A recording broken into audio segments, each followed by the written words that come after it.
Hi అండి, నేను మీ recipe Rambabu. ఈ వీడియోలో చిల్లు గారెలు ఎలా చేయాలో చెప్తాను. చాలామంది గారెలు చేసుకునేటప్పుడు రుబ్బు సరిగ్గా సెట్ అవ్వదు అనమాట. ఆ కన్సిస్టెన్సీ ఎలా సెట్ చేసుకోవాలో, ఒకవేళ సెట్ అవ్వకపోతే ఎలా కవర్ చేయాలో కూడా క్లియర్గా చెప్తాను చూడండి. ఇంకా ఎన్నో ఇంపార్టెంట్ టిప్స్ ప్రతిదీ కవర్ చేస్తాను, కానీ 3 నిమిషాల్లో ఎక్స్ప్లెయిన్ చేస్తాను. వీడియో నచ్చితే, రెసిపీ నచ్చితే, నా ఎక్స్ప్లెనేషన్ నచ్చితే సబ్స్క్రైబ్ చేసి నా అలాంటి చిన్న యూట్యూబర్స్ని సపోర్ట్ చేయండి.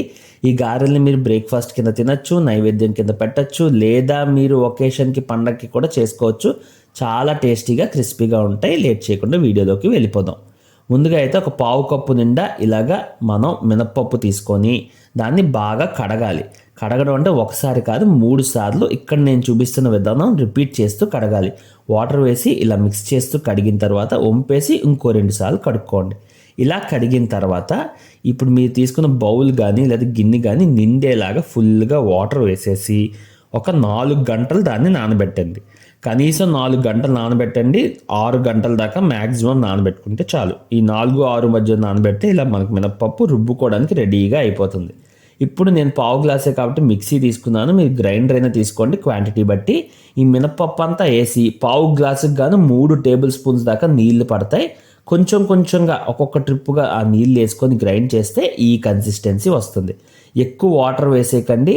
నేను చెప్పిన కన్సిస్టెన్సీలో 3 టేబుల్ స్పూన్స్ వాటర్ వేసుకుంటే ఇలా వచ్చిన తర్వాత ఇప్పుడు క్రిస్పీనెస్ కోసం 2 టేబుల్ స్పూన్స్ రవ్వ యాడ్ చేసుకోవాలి. రవ్వతో పాటు 1/2 టేబుల్ స్పూన్ ఉప్పు వేసి ఇదంతా బాగా అందులో కలిసేలా కలుపుకోండి. ఎక్కువ క్రిస్పీనెస్ వస్తుందేమో అని చెప్పి ఎక్కువ రవ్వ యాడ్ చేయకండి. ఇక్కడ తీసుకున్న పిండికి మనకి ఈ రవ్వ పర్ఫెక్ట్గా సరిపోతుంది. 2 నిమిషాలు టైం పడుతుంది, కానీ కలిపేయండి. ఇప్పుడు ఇది పర్ఫెక్ట్గా గారెలు వస్తాయి లేదా ఎలా టెస్ట్ చేయాలో చూపిస్తాను. మీరు వాటర్లో లేని కప్పులో బౌల్లోని వాటర్ తీసుకొని దీంట్లో ఇలా రుబ్బు వేసుకోండి. మనం ఏదైతే రవ్వ కలిపిన తర్వాత వేసుకుంటే ఇలా తేలాలి. తేలుతుంది అంటే మీకు పర్ఫెక్ట్గా వచ్చినట్టు. అప్పుడు మీరు ఒక కళాయి తీసుకోండి, దాంట్లో ఆయిల్ వేసుకొని ఆయిల్ బాగా మరిగనివ్వండి. ఈ గ్యాప్లో మనం గారెలు షేప్ ఎలా చేసుకోవాలో చూపిస్తాను. ఇలా ఒక ప్లేట్ తీసుకోండి. ప్లేట్కి మీరు ఎటుపక్క అయితే గారె అంటించాలనుకుంటున్నారో దాని వైపు వాటర్ రాసుకొని మీ చేతికి కూడా వాటర్ రాసుకోండి. ఓకే, ఇలా వాటర్ రాసుకున్న తర్వాత ఇది పిండిని మీరు ఇక్కడ చూపిస్తున్నట్టు ఇలాగా బాల్లా చేసుకొని దాని మీద వేసి గారె షేప్ తెచ్చుకోవాలి. మీలో ఎంత పెద్ద ఆర్టిస్ట్ ఉన్నారు అన్న దాన్ని బట్టి ఆ గారె ఎంత పర్ఫెక్ట్ షేప్ చేసుకుంటారో తెలుస్తుంది అనమాట. ఇప్పుడు గారె పిండి కొలత సరిగ్గా సరిపోలేదు అనుకోండి, అది ఏం చేయాలో కూడా చెప్తాను చూడండి. కొంతమందికి రుబ్బు సరిగ్గా మిక్స్ అవ్వదు, వాటర్ ఎక్కువైపోద్ది. అలాంటి టైంలో ఏం చేయాలో కూడా చెప్తాను. ముందైతే గారె ఆ వేడిగా కాగుతున్న నూనెలో వేస్తే మీరు చూస్తున్నారు కదా, ఇలాగా రెడీ అయిపోతాయి అనమాట.